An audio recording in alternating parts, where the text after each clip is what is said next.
Hi friends. Hi. ഞാൻ കഴിഞ്ഞ video പറഞ്ഞിട്ടുണ്ടായിരുന്നു ഒരു പടത്തിന്റെ റിവ്യൂ പറയാനുണ്ടെന്ന്. പരാശക്തി, ശിവകാർത്തികേയൻ. എന്റെ അമ്മേ, എങ്ങനെയുണ്ടായിരുന്നു? പരാശക്തി നല്ല പരാശക്തി നമ്മളെ അശക്തരാക്കി. അതെ, പരാമോശം എന്ന് വേണമെങ്കിൽ പറയാം. ആക്ച്വലി പടം മോശമെന്നല്ല, നല്ല സബ്ജക്റ്റാണ്. ഒട്ടും ഔട്ട്ഡേറ്റഡ് ആയിട്ടുള്ള സബ്ജക്റ്റ് ആണ്. നല്ലൊരു ത്രെഡാണ്. അത് നല്ല ആളിന്റെ കയ്യിലുമാണ് അത് കിട്ടിയത്. സുധാ കൊങ്കരയുടെ ഭാഗത്ത് നിന്ന് നമ്മൾ ചിന്തിക്കുമ്പോൾ ഭയങ്കര ക്രിയേറ്റീവ് ആയിട്ടുള്ള, ഭയങ്കര കഴിവുള്ള ഒരു സംവിധായക. ഫസ്റ്റ് പടത്തിൽ തന്നെ അത് തെളിയിച്ചാണ്. ശരിക്കും പറഞ്ഞാൽ ജനനായകൻ മച്ച് ആന്റിസിപ്പേറ്റഡ് മൂവി ആയിരുന്നെങ്കിലും എനിക്ക് നല്ല പ്രതീക്ഷയുള്ള ഒരു സിനിമയായിരുന്നു പരാശക്തി. അത് വേറെ ഒന്നും കൊണ്ടല്ല, സ്റ്റാർ കാസ്റ്റ് കൊണ്ടൊന്നുമല്ല. സുധാ കൊങ്കര എന്ന് പറഞ്ഞ ഡയറക്ടറിൽ നമുക്കൊരു വിശ്വാസം ഉള്ളത് കൊണ്ട്. ഒറ്റ എക്സാമ്പിൾ സൂര്യപോട്ടർ മാത്രമല്ല, എനിക്ക് മറ്റേ പടം ഭയങ്കര ഇഷ്ടമാണ്, ഇറുതി സുറ്റ്. അത് ഹിന്ദിയില് സാല ഖഡ്ഡൂസ്, മറ്റേ നമ്മുടെ മാധവൻ അഭിനയിച്ച നല്ല സിനിമയാണ്. അടിപൊളി ഒരു ചെയ്ത പടങ്ങളെല്ലാം തന്നെ നല്ല ഡയറക്ഷൻ ആണെങ്കിലും പാട്ടാണെങ്കിലും എല്ലാം നല്ലതായിരുന്നു. പക്ഷെ ഇവിടെ വന്നപ്പോ എന്താ സൂര്യപോട്ടർ എനിക്ക് ഭയങ്കര ഇഷ്ടമുള്ള ഒരു സിനിമയാണ്.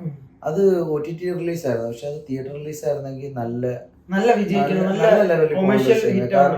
കൊമേഴ്ഷ്യലബിലിറ്റി ഉള്ള ഒരു സിനിമയാണ്. നല്ലൊരു സബ്ജക്റ്റ് ആയിരുന്നു ഇത്. എന്താ പരാശക്തിക്ക് എന്താ പറ്റി? എന്താണ് പരാശക്തി മോശമായിട്ട് തോന്നുന്നത് പറഞ്ഞു കഴിഞ്ഞാൽ മിസ്കാസ്റ്റിംഗ് ആണ്. എന്ന് വെച്ച് കഴിഞ്ഞാൽ സൂര്യക്ക് വേണ്ടിയിട്ട്, സൂര്യയും സുധാ കൊങ്കരയും കൂടെ ഒരുമിച്ച് ചെയ്യാനിരുന്ന സിനിമയാണ് പരാശക്തി. അതിന്റെ ഇനീഷ്യൽ ഡിസ്കഷൻസ് എല്ലാം കഴിഞ്ഞതുമാണ്. പക്ഷേ എന്തോ കാരണങ്ങളാൽ പിന്നെ അവരത് ചെയ്തില്ല. പകരം ശിവകാർത്തികേയനെ വെച്ച്, ശിവകാർത്തികേയൻ ഒരു മോശം ആക്ടറാന്ന് ഞാൻ പറയില്ല, നല്ല ആക്ടറാണ്, ഭയങ്കര കഴിവുള്ള ആളാണ്. വളരെ ചുരുങ്ങിയ സമയം കൊണ്ടാണെങ്കിൽ ഒരുപാട് നാള് ടൈറ്റിൽ കാർഡിൽ 25 പടം എന്ന് പറഞ്ഞു കഴിഞ്ഞപ്പോഴത്തേക്ക് ശരിക്കും പറഞ്ഞാൽ ഭയങ്കര അത്ഭുതം. വന്നിട്ട് ഒരുപാട് നാളായി. എനിക്ക് തോന്നുന്നു 3 ആണ് പുള്ളിയുടെ ഫസ്റ്റ് പടം എന്ന് എനിക്ക് തോന്നുന്നു. അതിന് മുന്നേ ഒരുപാട് പരിപാടികൾ, ചെറിയ പടങ്ങളില് സീനിലൊക്കെ അഭിനയിച്ച് പുള്ളി നല്ല ബുദ്ധിമുട്ടി, നല്ല പരിശ്രമിച്ചിട്ടാണ് ഈ ഒരു ലെവലിൽ എത്തിയത്. അതെ, അതൊക്കെ അംഗീകരിച്ചുകൊണ്ട് തന്നെ പറയാം. പക്ഷെ പുള്ളിക്ക് പുൾ ഓഫ് ചെയ്യാൻ പറ്റുന്ന ഒരു ക്യാരക്ടർ അല്ല. അതാണ് അവിടെ മെയിൻ ആയിട്ട്. ഒരു ഇമ്പാക്ട് കുറവുണ്ട് എപ്പോഴും. നമ്മൾ ഓരോ സീൻ കാണുമ്പോഴും അതിനകത്ത് പടത്തിൽ നല്ല അടിപൊളി കുറച്ച് സീൻസ്. സുധാ കൊങ്കര വളരെ കഷ്ടപ്പെട്ട് ഒരു സീൻ ബിൽഡിങ് ഒക്കെ ചെയ്ത് കൊണ്ടുവരുന്നുണ്ട്. പക്ഷേ നമുക്കിപ്പോ ആ കഥ ഡിമാൻഡ് ചെയ്യുന്ന ഒരു ഗൂസ് ബംസ് തരുന്ന സീന് എഴുതി വെച്ചിട്ടുണ്ട്. പക്ഷെ അത് വിഷ്വലി നമുക്ക് ആ ഒരു ഇമ്പാക്ട് കിട്ടുന്നില്ല. പറഞ്ഞു കഴിഞ്ഞാൽ സീൻസ് ഒക്കെ പറഞ്ഞാൽ സ്പോയിലറാണ്, കാണാൻ ഒരുപാട്. പിന്നെ നല്ല പറയുന്നില്ല. പടം തുടങ്ങുന്നത് ഒരു ട്രെയിനിന്റെ സീനിലാണ്. ആ ട്രെയിൻ പോലെ നല്ല അതൊക്കെ ഓക്കെ. പക്ഷെ ഒരു കാര്യം പറയാതിരിക്കാൻ പറ്റത്തില്ല, സിനിമാറ്റോഗ്രാഫി DOP കിട്ടില്ല, അടിപൊളിയായിരുന്നു. എന്ന് വെച്ച് കഴിഞ്ഞാൽ പിന്നെ ആർട്ട് ഡിപ്പാർട്ട്മെന്റ് അതിഗംഭീരമായി നന്നായിട്ട് പണിയെടുത്തിട്ടുണ്ട്. കാരണം പഴയ കാലഘട്ടമാണ് കാണിക്കുന്നത്. സിനിമ ത്രൂ ഔട്ട് പഴയ കാലഘട്ടമാണ് കാണിക്കുന്നത്. അത് വളരെ ഏറെക്കുറെ നമുക്കത് ഫീൽ ചെയ്തു. നന്നായിട്ട് അതിനോട് നീതി പുലർത്തിയിട്ടുണ്ട്. ഏറെക്കുറെ അത് ഫീൽ ചെയ്തു. പിന്നെ പടം 59 ഒക്കെയാണ് കാണിക്കുന്നത്. 59 ഒക്കെ ഇപ്പൊ കാണിച്ച് നമ്മളെ കൺവിൻസ് ചെയ്യാന്ന് പറഞ്ഞാൽ അത്ര എളുപ്പമുള്ള കാര്യമില്ല. അത് വളരെ ഭംഗിയായിട്ട് ചെയ്തിട്ടുണ്ട്. പിന്നെ നന്നായിട്ട് എഴച്ചിട്ടുണ്ട് പടം. ഇങ്ങനത്തെ ഒരു ത്രെഡില് ഒരു റൊമാൻറ്റിക് എലമെന്റ് കേറുന്നതിൽ പ്രശ്നമില്ല. അതിന്റെ സബ്ജക്ട് ഇവിടെ എല്ലാവർക്കും അറിയാമെന്ന് എനിക്ക് തോന്നുന്നു. ഒരു തമിഴ് വികാരമാണ്, തമിഴ് ഭാഷയോടുള്ള വൈകാരികമായ അടുപ്പമാണ് ഡിസ്കസ് ചെയ്യുന്നത്. നമ്മൾ അങ്ങനത്തെ കുറെ സിനിമകൾ നമ്മൾ കണ്ടിട്ടുണ്ട്. ജല്ലിക്കെട്ടൊക്കെ ഇത് നടന്ന സംഭവം പറയുന്നുണ്ട്.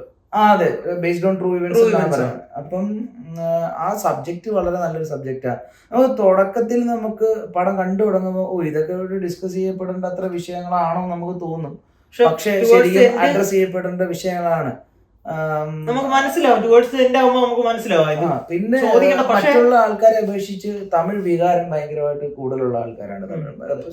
ഡെഫിനറ്റ്ലി ഭാഷയോട്, ദ്രാവിഡിയൻ സംസ്കാരത്തോട് ഭയങ്കര ഇതുള്ള ആൾക്കാരാണ്. പക്ഷെ ഒറ്റ പ്രശ്നം എന്താ വെച്ചാൽ ഇത് നമുക്ക് ഇമോഷണലി കണക്ട് ചെയ്യാൻ പറ്റില്ല. ഒരുപാട് ഇത്രയും പ്രശ്നങ്ങൾ അവിടെ നടക്കുന്നുണ്ട്.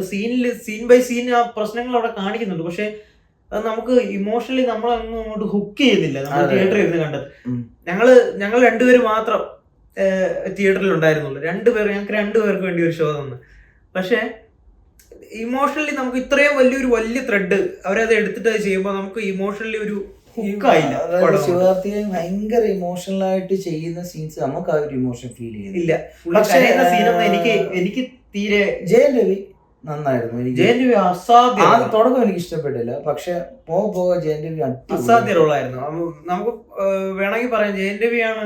എനിക്ക് പറയുകയാണെന്നുണ്ടെങ്കിൽ തനിയൊരുവും കഴിഞ്ഞിട്ട് എനിക്ക് അവനെ ഭയങ്കരമായിട്ട് ഇഷ്ടപ്പെട്ട ഒരു സിനിമ എന്ന് വേണമെങ്കിൽ പറയാം. പിന്നെ അഥർവേ നന്നായി എടുത്തു പറയേണ്ടതാണ്. അഥർവേ കൊള്ളായിരുന്നു. അവന്റെ സ്ക്രീൻ പ്രസൻസ് ഒക്കെ നമുക്ക് സഹിക്കാൻ പറ്റാത്ത ഒരു ആളാണ് ശ്രീലീല.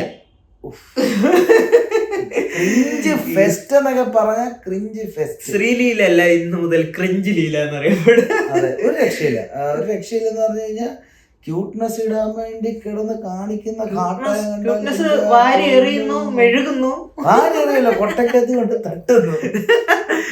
എന്തല്ലേ, ഒരു രക്ഷയില്ല.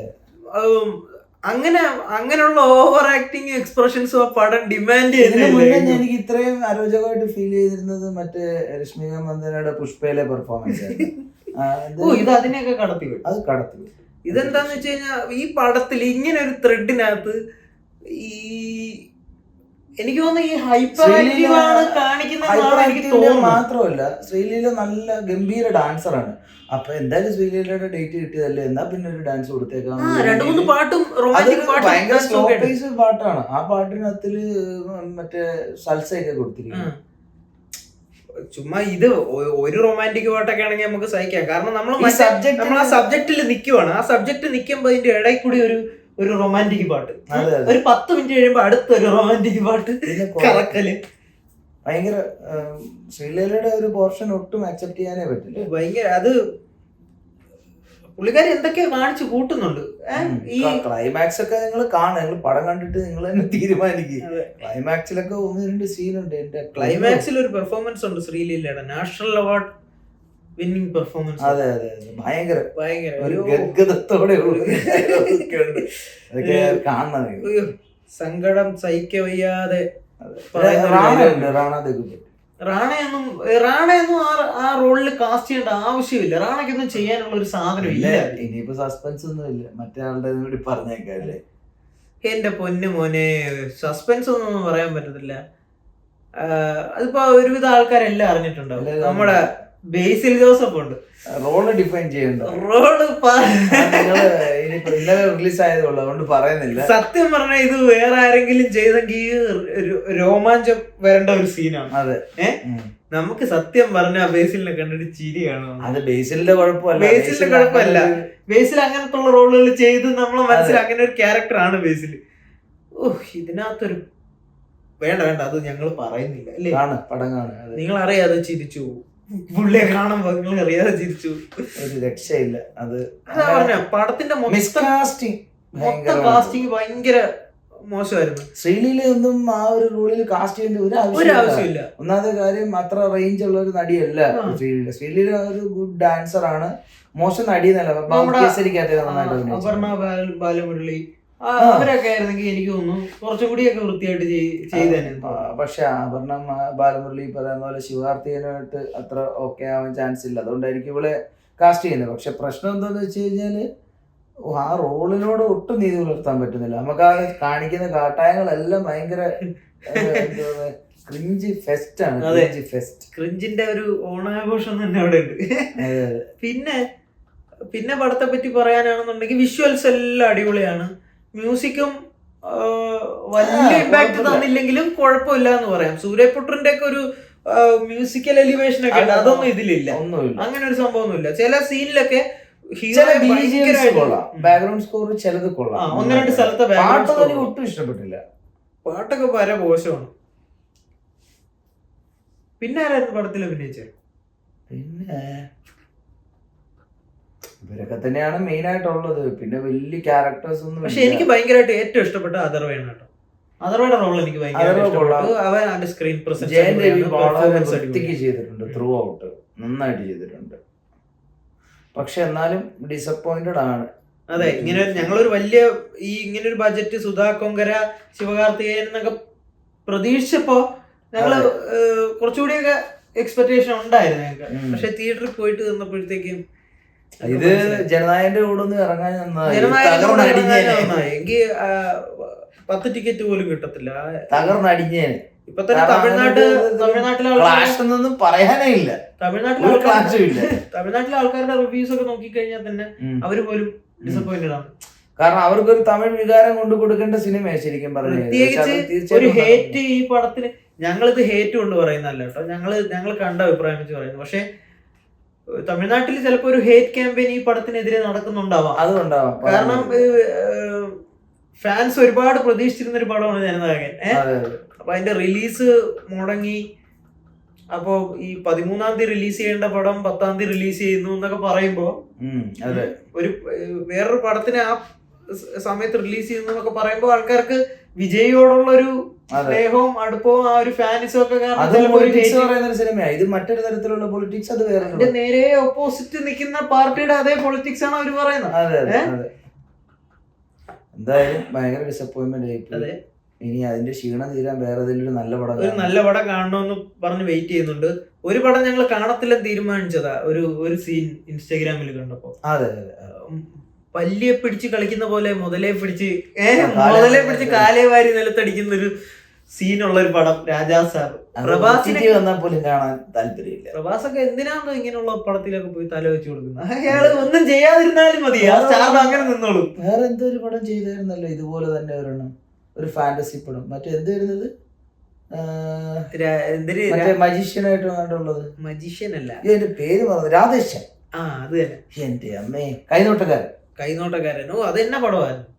അതിനെ വെറ്റിലും എന്നാണ് കേൾക്കാൻ സാധിച്ചത്. അതുകൊണ്ട് തന്നെ ഞങ്ങൾ കാണാൻ തീരുമാനിച്ചു. അപ്പൊ അത്രേ ഉള്ളൂ. നിങ്ങൾ പോയി തിയേറ്ററിൽ പോയി കാണുക. നിങ്ങൾ കണ്ടിട്ട് ചിലപ്പോൾ ഞങ്ങളുടെ അഭിപ്രായം ആയിരിക്കില്ല നിങ്ങൾക്ക്. നിങ്ങൾ പോയി കാണുക, നിങ്ങളുടെ അഭിപ്രായം പറയുക. എന്തായാലും ഇനി ഇതേപോലുള്ള അഭിപ്രായങ്ങളും എല്ലായിട്ടും ഞങ്ങൾ വീണ്ടും വരും. അപ്പോൾ ചാനൽ സബ്സ്ക്രൈബ് ചെയ്യുക, വീഡിയോ ലൈക്ക് ചെയ്യുക, ഷെയർ ചെയ്യുക, ഹൈപ്പ്, ബെല്ല്, അങ്ങനെ കുറെ ബട്ടൺസ് ഒക്കെ ഉണ്ട് എന്റെ അടിയിൽ. അതെല്ലാം പരിഗണിക്കുക. ഓക്കെ, അപ്പൊ അടുത്ത വീഡിയോ ആയിട്ട് വീണ്ടും കാണാം. ബൈ.